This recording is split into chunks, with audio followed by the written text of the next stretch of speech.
সভা অনুষ্ঠিত কৰিলে মৰাণ সমষ্টিত ইয়াৰ পৰা আপোনাৰ কিমান ভোটত আপুনি জয়ী হৈ যাম বুলি ভাবিছে? মৰাণ সমষ্টিটো হৈছে মোৰ ঘৰুৱা সমষ্টি। এই সমষ্টিত মোৰ সকলো নিৰ্বাচনতে অন্য সমষ্টিতকৈ যথেষ্ট ভোট মৰাণ সমষ্টিৰ ভোটাৰ ৰাইজে মোক ভোট হিচাপে আশীৰ্বাদ দিয়ে। তাৰ কাৰণে মই মৰাণবাসী ৰাইজৰ ওচৰত চিৰকৃতজ্ঞ। আৰু মই আশা ৰাখিছোঁ যে এইবাৰ অসমৰ বৰ্তমান যি পৰিস্থিতি আৰু অসমৰ এই বৰ্তমান পৰিস্থিতিৰ লগতে আমাৰ বৰ্তমানৰ সাংসদৰ গোটেইখিনি বিবেচনা কৰি ডিব্ৰুগড় লোকসভা সমষ্টিৰ ৰাইজে আকৌ এবাৰ ষষ্ঠবাৰলৈ মোক তেখেতসকলৰ আশীৰ্বাদ দি সেৱা কৰিবলৈ সুযোগ দিব বুলি মোৰ বিশ্বাস জন্মিছে। আৰু মই অতি আনন্দিত যে যোৱাবাৰ নিৰ্বাচনৰ তুলনাত এইবাৰ যথেষ্ট যুৱক যুৱতী আগবাঢ়ি আহিছে। স্কুল কলেজ ইউনিভাৰ্চিটিত পঢ়া অন্যান্য আহিছে, বিভিন্ন বেংক আদিত কাম কৰা চাকৰিয়ালসকল আহিছে। আৰু সেইকাৰণে মই ভাবিছোঁ তেখেতসকলৰ সহযোগত কংগ্ৰেছ দল আজি তাৰিখত যথেষ্ট বিজেপিতকৈ আগবাঢ়ি আছে। আৰু বিজেপি দল আতংকিত হৈ তেওঁলোকে প্ৰধানমন্ত্ৰীৰ সভা এই ডিব্ৰুগড় লোকসভা সমষ্টিত অনুষ্ঠিত কৰিছে। তেখেতসকলৰ মুখ্যমন্ত্ৰীয়ে সমষ্টিয়ে ডিব্ৰুগড়ত নিৰ্বাচনী সভা পাতিছে। তেখেতসকলৰ দ্বিতীয় শক্তিশালী বিত্তমন্ত্ৰীয়ে ডিব্ৰুগড়ৰ যোৱাকালিৰ পৰা এতিয়া ছেকেণ্ড ৰাউণ্ড তেওঁলোকে ডিব্ৰুগড় লোকসভা সমষ্টিত তেওঁলোকে ইয়াত সভা পাতিছে। এইটোৱে প্ৰমাণ কৰে যে তেওঁলোকে ডিব্ৰুগড় জিলাত পৰাজয়ৰ তেওঁলোকে ছাঁ দেখা পাইছে। আৰু মই আশা কৰিছোঁ যে ডিব্ৰুগড় ৰাইজে এই কথা বাস্তৱায়িত পূৰ্ণ কৰিব আৰু অহা 11 তাৰিখে ভোটদান কৰি বিজেপি দলক ডিব্ৰুগড় লোকসভা সমষ্টিৰ পৰা উৎখাত কৰিব। মই যথেষ্ট আশাবাদী আৰু মোৰ পূৰ্ণ বিশ্বাস আছে। আৰু এই সিদ্ধান্ত মই ডিব্ৰুগড় লোকসভা সমষ্টিৰ ভোটাৰ ৰাইজৰ ওপৰত এৰিছোঁ। তেখেতসকলে মোক কিমান ভোটত জিকায়।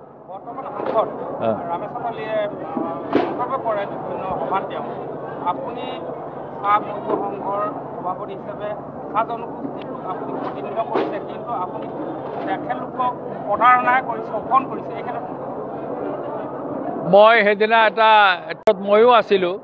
তেখেতে যেতিয়া এই ট্ৰেড ইউনিয়নৰ কথা ক'লে মই তেলী ডাঙৰীয়াক ক'লোঁ, হয়তো তেলী ডাঙৰীয়াই ইণ্ডিয়ান ট্ৰেড ইউনিয়ন এক্ট আজিলৈকে পঢ়া নাই।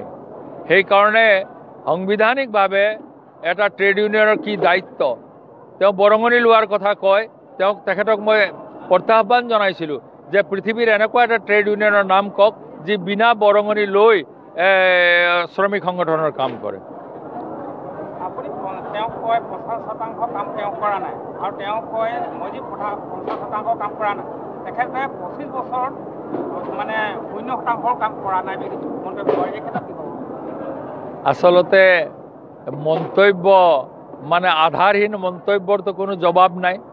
মইতো চেলেঞ্জ দি আজিও কৈছোঁ যে 5 বাৰৰ সাংসদ হিচাপে তেওঁ প্ৰমাণ কৰি দিয়ক যে মোৰ কিমান টকা গুচি গ'ল।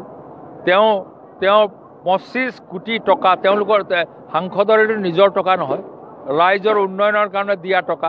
আৰু ৰাইজৰ উন্নয়নৰ কাৰণে দিয়া টকা তেওঁৰ হাতত থকা টকা তেওঁ যদি খৰচ কৰিব নোৱাৰিলে আৰু তেওঁ ভাৰতৰ বিফল সাংসদসকলৰ সূচীত তেওঁৰ নাম অন্তৰ্ভুক্ত হৈছে। আৰু এইটো ডিব্ৰুগড়বাসী ভোটাৰ ৰাইজৰ কাৰণে বৰ সন্তোষৰ কথা নহয়। হ'ব তোর বেটিকে শাদি করবো 1 তোলা সোন দে দেম ঢের বেটি শাদি হয়ে গেলে আই তো সোনা চাঁদি কেউ না পালে मिशा फाकी सब फाकी। अरे वो कहेगा हम प्रधानमंत्री नहीं है, हम चौकीदार है। अरे चौकीदार के रखेला जार घर में धन रहेला, जे सब धनी मानुष लगे उ सब चौकीदार रखेला। तोर मोर घर में क्यों चौकीदार रखी जाने के? हमने के घर खोला रहो क्यों नहीं चोर करे ना रे भाई हमने घर। अरे एक चौकीदार का की करले ए जे नीरव मोदी आरो की मोदी जितना मोदी है सब पैसा लूट के इतना से भाग गए। अरे चौकीदार के लाठी लेके खड़ा है। हम कहेला हम चौकीदार चौकीदार है बोल के बोला, अरे भाई मैं क्यों चौकीदार हूँ, मोर चौकीदार हो गए कोनो कारण ना कि मोर घर में ना धन है, सोना चांदी है, हमने बिंदास। कांग्रेस के मानुष सब दिन बिंदास। कांग्रेस सदाय अंतर खुली राजनीति करे, कांग्रेस सदाय अंतर खुली कथा कय, कांग्रेस सदाय अंतर खुली सेवा करे। मानुषक सेवा कराटे कांग्रेसर एकमात्र उद्देश्य लक्ष्य, जार कारणे এই সেৱা মনোবৃত্তি আৰ দেখমাত্ৰিক সেৱা কৰিবলৈ মহামানব महात्मा गांधी बुकुत। अरे बेटा एजीपी और बीजेपी के एक नाम बता दियो केव एक लाठी खाली बीजेपी निदर्शन सब फाঁকিবাজ বাম দালাল যাকে কহে না যে বাম দালাল, সাবধান এরকম বাম দালাল গিলা মাটি বাড়িও লুট কে লে লেনা আর ঘর দুয়ার সব সম্মান করে দেনা। এই বিজেপি মানুষ বিলাক আমার পরিয়াল আমার অসমখনক সম্মান কৰিবলৈ বিচাৰিছে, জাতিৰ নামত ভাগ কৰিছে, ধৰ্মৰ নামত ভাগ কৰিছে। আমি কেতিয়াও ভাগ হ'বলৈ নিদিওঁ। 11 তাৰিখে আহক সকলোৱে মিলি হাতৰ চিনত ভোট দি অসম মাতৃক আমি ৰক্ষা কৰিম। বৰ অসম আমি যেনেকৈ হিন্দু মুছলিম শিখ ইছাই একেলগতে আছিলো, ইয়াত কোনো জাতি নাই, ইয়াত কোনো ধৰ্ম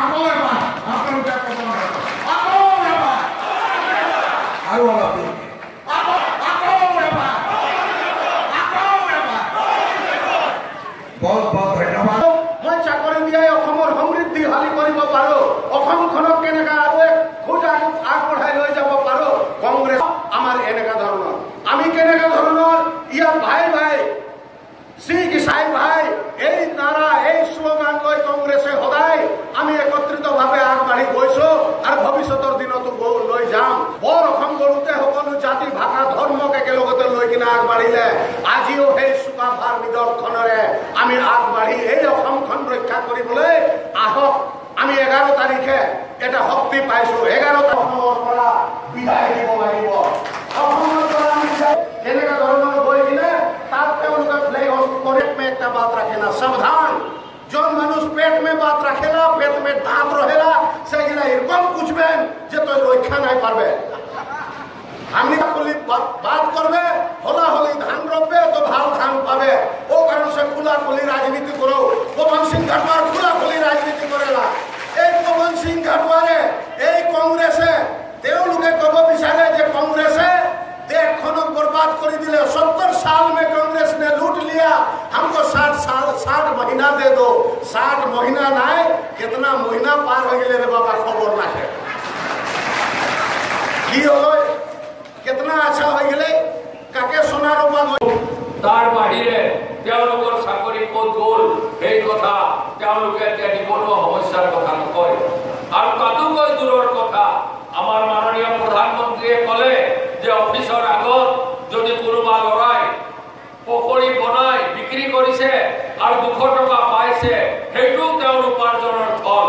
এতিয়া আমাৰ শিক্ষিত যুৱক যুৱতীসকলক পুখুৰী বনাবৰ কাৰণে নৰেন্দ্ৰ মোদী ডাঙৰীয়াই পৰামৰ্শ দিছে। ইয়াতকৈ আৰু কিবা দুৰ্ভাগ্যৰ কথা হ'ব পাৰে। হঠাতে তেওঁ এই 2 বছৰৰ আগত 8 বজাৰ নৱেম্বৰ মাহত ঘোষণা কৰিলে যে আমাৰ দেশত বহুত কলাধন হৈ গৈছে, প্ৰায় 1.5 লাখ কোটি টকা। আমাৰ উগ্ৰবাদী NSCN আলফা মাওবাদীৰ হাতত হাজাৰ হাজাৰ কোটি টকা তেওঁলোকৰ হাতত আছে। আমাৰ নকলি নোট বহুত আছে। এইবোৰ আমি বন্ধ কৰিবৰ কাৰণে, দেশৰ অৰ্থনৈতিক অৱস্থা শক্তিশালী কৰিবৰ কাৰণে এই বিমুদ্ৰাকৰণৰ আঁচনি লয়। তেওঁলোকে ধাৰণা দিছিলে যে আমি ৰাজনী ঘৰত সোমাব নোৱাৰো। আৰু মহিলাসকলেও ভাবিলে যে হয় ঠিকেই কথা কৈছে, ইমান দাম, চিলিণ্ডাৰৰ দাম 450 টকা। ভাবিলে যে এইবাৰ এই মানুহজনক ভোট দিয়া যাওক, তেওঁ মূল্য বৃদ্ধি কমাব। আমাৰ ডিব্ৰুগড়ৰ বিধায়ক আৰু বহুত এনেকুৱা নেতা, পালি নেতা বিজেপিৰ গৰু গাড়ী চলাই নাটক কৰিলে, গৰু গাড়ী চলালে। ৰিপৰ্টাৰে আমাৰ সাংবাদিক বন্ধুসকলে গৈ যেতিয়া সুধিলে যে কিহৰ কাৰণে গৰু গাড়ী চলাইছে, তেওঁলোকে ক'লে যে পেট্ৰলৰ দাম ইমান, আমি আমাৰ স্কুটাৰ গাড়ীত পেট্ৰল ভৰাব নোৱাৰো, সেইকাৰণে আমি গৰু গাড়ী চলাবলগীয়া হৈছে দেউতা আজু ককা দিনত। এতিয়া এই বিজেপি নেতাসকলৰ মুখত চিলাই কৰিছে। তেওঁলোকে এতিয়া আলু আৰু পিঁয়াজৰ দাম নকয়, তেওঁলোকে এতিয়া চিলিণ্ডাৰৰ দাম 1000 টকা হৈছে সেই কথা তেওঁলোকে নকয়। পেট্ৰলজাত সামগ্ৰীৰ 100 টকা চুম চুম অৱস্থা হৈছে সেই কথা তেওঁলোকে নকয়। আমাৰ যুৱক যুৱতীসকলক তেওঁলোকে ক'লে, নৰেন্দ্ৰ মোদী ডাঙৰীয়াই ক'লে যে আমি চৰকাৰ বনালে দেশৰ নিবনুৱা সমস্যা সমাধান কৰিম।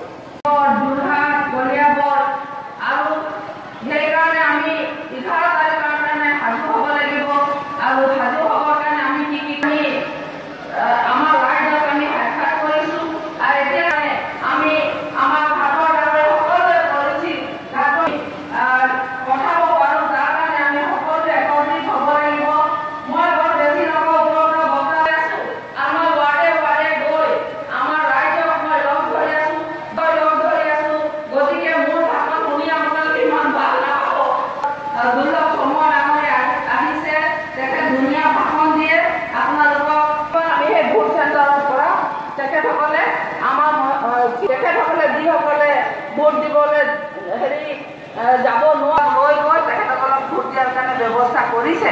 গতিকে ভোট চেণ্টাৰত যিসকল মহিলা আছে যাতে এজনো ভোট নিদিয়াকৈ যাব নোৱাৰে, তেখেতসকলক ব্যস্ত নি যে আমাৰ তাৰ বান্ধ সোমাই যাতে আপোনালোকে থাকে, যেতিয়ালৈকে আপোনালোকৰ ভোট গ্ৰহণ শেষ নহয়। আকৌ মই 11 তাৰিখৰ কাৰণে শুভেচ্ছা জনালো।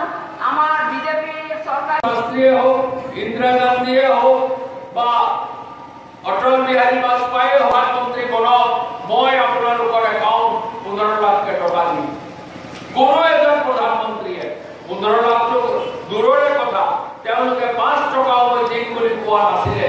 এই প্ৰধানমন্ত্ৰীয়ে প্ৰধানমন্ত্ৰী হোৱাৰ আগতে ৰাইজক ক'লে যে বিদেশত বহু টকা আছে, সেই টকা মই আনিম 100 দিনৰ ভিতৰত। দিন বাৰ সব ঠিক কৰি দিছিলে আৰু মাত্ৰ আপোনালোকৰ কাম মোক ভোট দিয়ক আৰু আপোনালোকে 100 দিনৰ পিছত গৈ আপোনালোকৰ একাউণ্ট চাব, সেই একাউণ্টত 15 লাখ টকা জমা আছে।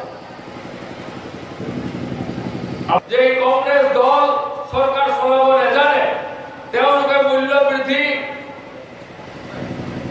পিঁয়াজৰ দাম 6 টকা, চিলিণ্ডাৰৰ দাম 450 টকা, পেট্ৰলৰ দাম প্ৰধানমন্ত্ৰী বনাই দিয়ক, এই মূল্য বৃদ্ধি মই ৰোধ কৰিম। তেওঁলোকে একেবাৰে বন্যা বুৱাই দিয়ে, বিভিন্ন ধৰণৰ প্ৰতিশ্ৰুতি তেওঁলোকে দিয়ে।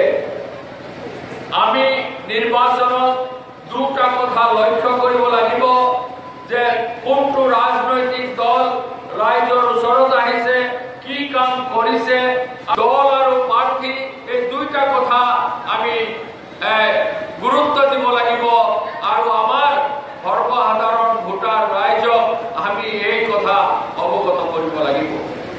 আমাৰ সময়, কাৰণ স্বাধীন দেশত ৰাইজে যিসকলক নিৰ্বাচিত কৰিছিলে, সেইসকলে যিসকলক নিৰ্বাচিত আনে অন্য প্ৰধানমন্ত্ৰীৰ প্ৰাৰ্থীয়ে নোকোৱা কথা কিছুমান ৰাইজৰ আগত প্ৰতিশ্ৰুতি দি এটা সপোন ৰাইজক তেওঁলোকে মোহিত কৰি তেওঁলোকৰ সমৰ্থন আদায় কৰিছে। এই কথাটো মই কিয় কৈছো, আপোনালোকে সকলোৱে জানে যে 52 চনৰ পৰা যিমান নিৰ্বাচন হ'ল, কোনো এজন প্ৰধানমন্ত্ৰীয়ে ভোটাৰসকলক প্ৰলোভিত কৰা নাছিলে।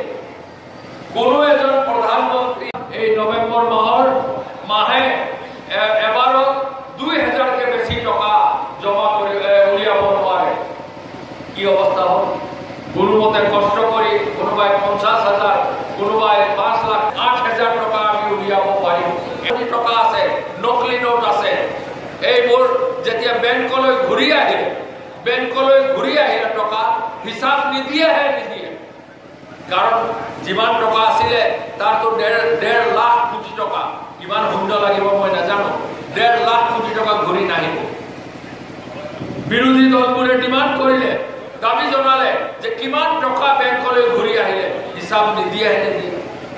আপোনালোকে জানি আচৰিত হ'ব, ইয়াতকৈ ডাঙৰ ভুল তথ্য বা মিছা কথা কোৱা আৰু কি হ'ব পাৰে।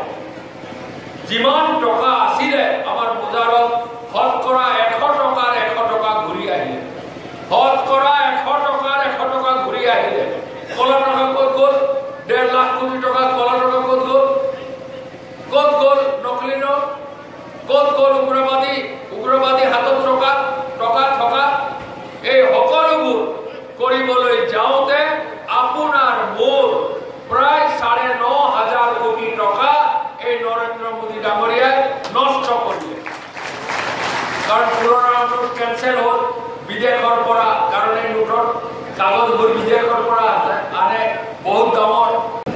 যে অহাকালিৰ পৰা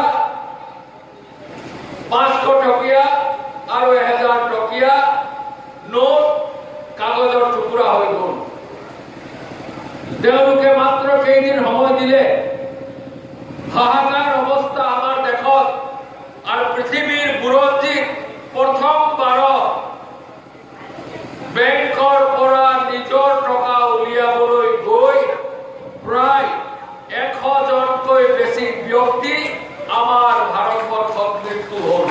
পৃথিৱীৰ ইতিহাসত নাই নিজৰ জমা টকা উলিয়াবলৈ গৈ, বেংকখনৰ পৰা উলিয়াবলৈ গৈ মৃত্যু মুখৰ পৰা কথা এই বিজেপি চৰকাৰে নকয়। কাৰ দুখত এই মানুহবোৰ মৰিলে আপোনালোকৰ মনত আছে?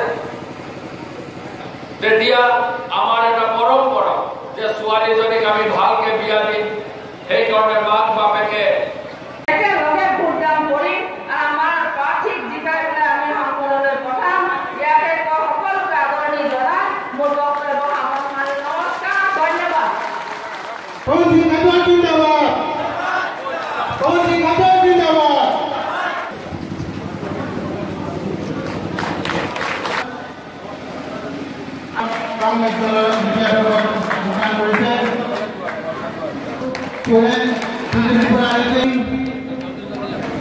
অখিল মুৰাৰী পাৰিক,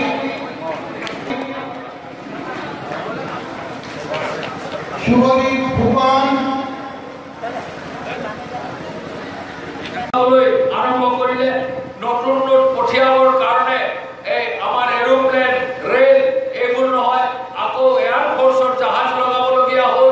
আপোনালোকৰ মনত আছে যে বেংকবোৰত টকা নাইকিয়া হ'ল। মানুহ যায়, বেংকত টকা নাই, এটিএমত যায়।